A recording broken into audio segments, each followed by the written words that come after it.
Today, I want to talk about modern marriage roles. And when we talk about modern marriage roles, the conversation often starts with like statistics.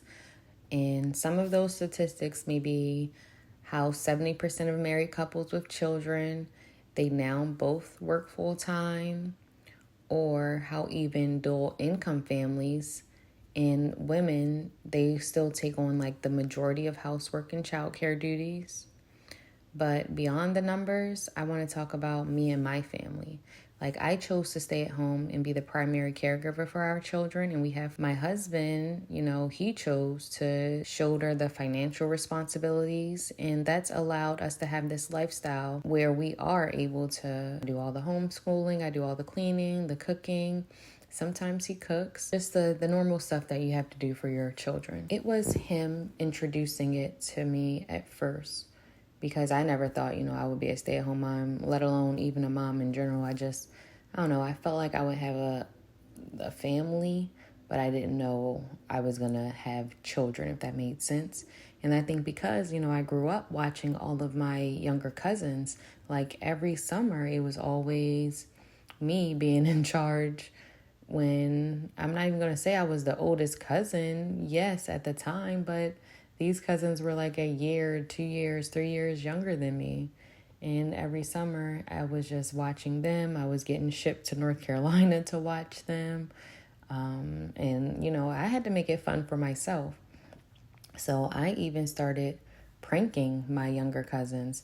And I guess I took the prank so far that one summer after that, I did not have to watch them kids anymore. It was very sudden, I will say, that it happened. But at the same time, it was also a relief for me, because it's like, okay, great. Now I get to enjoy my summers doing what I want to do versus me having to feel like I'm taking care of a daycare, basically. And mind you, I'm only like no older than like 13 years old, like 12, 13. I was pretty young taking care of all these other kids. And I used to make them do stuff like eat grass before they can eat lunch. And yeah, it might sound cruel, but at the same time, it's like, well, they put a kid in charge of watching other kids. What did they expect? But anyway, for me, it was a joint decision. It was, I'll say, rooted in love, mutual respect, definitely mutual respect. And I guess it was like a shared dream of us for us to have this traditional family dynamic. And I know families come in all shapes and sizes. We have the traditional families where it's the husband and wife, the dual income families, you have the same-sex marriage families, you have it all. But in my case, I'm talking about the traditional male and female husband and wife. So as months became years, I started asking myself something like, is this unrealistic for me to believe that I'm still equal in this marriage with, my working husband? Because even today, I feel like traces of the 1950s wife in me, like, I'm not going to say I'm always smiling, but I'm always like serving. Women are praised with doing it all. And I feel like I kind of fell into that category as like, it's okay, you're a woman, you're a female, you're supposed to do it all. And at the same time, it's like, okay, but then that emotional drain starts to set in for me. And for me, it's like if I'm doing everything, by myself mostly, and I say my husband is not lazy at all.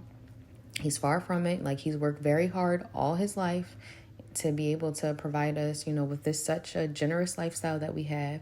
He loves his family very much. When I think of it, I'm thinking of it like, okay, I'm just asking you, like, are you going to do breakfast in the morning or do you want to do bedtime? These are your children as well as my children. And I'm telling you, like, mentally, I need a break. Sometimes, when I do have those overwhelming days, I sometimes hear it in the back of my head, like, well, I mean, he went to work today. Like, I was here with the girls all day. How hard is it? But at the same time, it is hard. It really is. And having these back-to-back children, that's when it set in for me that like, oh man, like, I'm only one person. How am I able to juggle all this? But then when more and more children started getting added into the mix, it just started to get a little harder for me. So, I guess I just started to believe like, he's the one bringing in the paycheck. So you got to do whatever you got to do at home to make it work. Because, I guess I just found myself brushing off my own feelings and my own struggles, just like decompressing to myself or not even decompressing at all. And sometimes when it's time to go to sleep, like after I'm done like cleaning up, because I clean up every night, the whole downstairs area. After I'm done cleaning up at night, all I want to do is just like crash into bed sometimes. And then now with these toddlers of mine, they're waking up all hours of the night. So it's like I'm crashing in bed, but then I'm up 4 hours later. So it's like, when does the rest really come into play for me if I'm not taking a nap during the day? And I rarely do that because my children don't even like to nap anymore. It's like God blessed me with these children that don't like to sleep, and I love my sleep. So I've just been dealing with, I would say in my part, I've been dealing with like bad mood swings.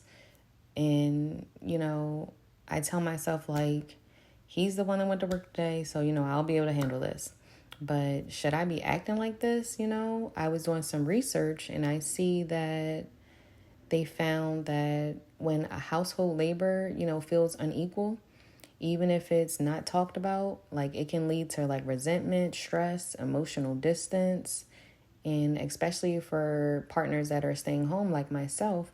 And I'll even say, we've had back and forth about this a lot, because sometimes I just feel like even a small deposit, a small token, like we've come up with an agreement to every day you have to find 20 to 30 minutes out of your schedule to entertain these children. When I say these children, I mean our children. And for us to come up with that, it's been major, because now I feel like that's my time where I can do whatever I need to do.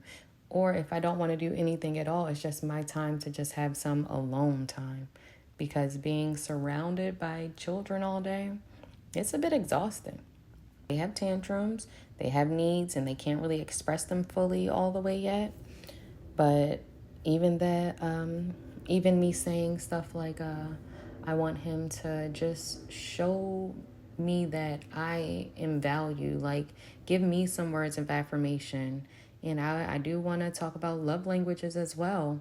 It's 5 different love languages. So it's words of affirmation, acts of service, quality time, receiving gifts, and physical touch. And for me, I say my love language is definitely acts of service. And with acts of service, what that means is helping out without being asked. Like, I love when he cooks because he cooks so well. But I like when he make dinners for us. And I just feel like when he's making these dinners, it's like he's making them just for me because they're just that good. And I can feel the love that he puts into his cooking. Or another act of service is maybe doing the dishes. That might speak volumes to someone else. For me, since words of affirmation is really one of my top ones, I would say that one, and physical touch. And I'll say acts of service, quality time, and physical touch in that order. So I appreciate, you could say something like this, I appreciate how hard you're working, can go a very long way for me. And I've even noticed that because I even said that to him, it's sometimes it just feels like I'm on autopilot and I'm just doing things because this is what I'm supposed to do without any acknowledgement, and just seeing me in that light and saying thank you. I appreciate you. You doing your thing over here. You holding it down, and I'll respond and I'll give him those words of affirmation back. So just these little deposits of love, I feel will build so much emotional equity in our relationship or in anyone else's relationship that believes in acts of service. It's not just about folding the laundry or doing whatever it is. It's about just making me feel seen, making me feel valued. One of my questions I want to say, have the expectations of men towards stay-at-home wives, has it evolved as much as we say they are or say they have? Or is it, still that 1950s attitude? And if not, like, how do we keep the dream alive without losing ourselves? And keeping the dream alive without losing ourselves, I've learned that one of the best ways is to protect your relationship. Like I was saying, learning about each other's love languages and just those small little moments, they're going to appreciate you. You're going to appreciate them. Like those little moments are definitely going to matter. And at the end of the day, I still feel like I want to matter, that I haven't lost like my value because I don't have like dollar signs behind me. But with this motherhood, my energy, like the invisible labor, they are all things that are still able and worthy of honor. I'm not going to say I have all the answers here, but I do know this, that every household is different and we all do what we have to do to make things work. And if you're in like a similar place, if you're wondering if your role is still, seen, still respected, still equal, I hope you know like you're not alone and you're not invisible.